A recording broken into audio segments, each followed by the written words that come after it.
मैत्री ग्रुप आयोजित सप्तशृंगी नवचंडी यज्ञोत्सव। महाराष्ट्रातील 3.5 शक्तिपीठांपैकी आद्य शक्तिपीठ असलेल्या नाशिक येथील वणी स्थित सप्तशृंगी गडावर या सोहळ्याचे आयोजन केले होते।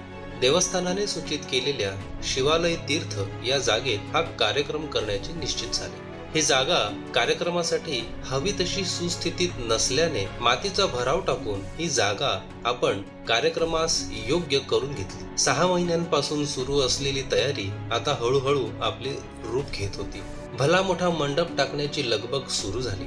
एक सामान येत होतं आणि हळूहळू मंडप आपला आकार घेत होता। पूजेच्या सामानाची जमवाजमव सुरू झाली। प्रत्येक सामानाची योग्य ती नोंद करून गाडीत सामान भरले जात होते। या कार्यक्रमासाठी कोणतीही तडजोड न करता सर्व सामान नवीन घेतले। अगदी होमकुंडापासून ते हळदी कुंकवापर्यंत सर्वच। इथे मंडपाने आकार घेतला होता। प्रत्येक पूजेसाठी सोफा टेबल लागून सज्ज झाले होते।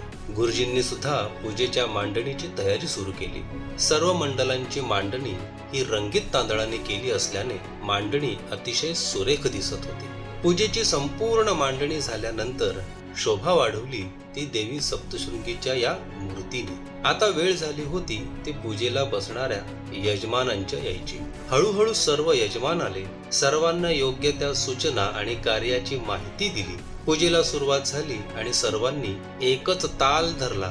गुरुजींनी केलेली शास्त्रोक्त पूजा आणि तालबद्ध मंत्रांनी भजनांनी मंत्रमुग्ध झाले होते। मंडलांची स्थापना, दुर्गा सप्तशतीचे पाठ, हवन आणि पूर्णाहुती झाल्यावर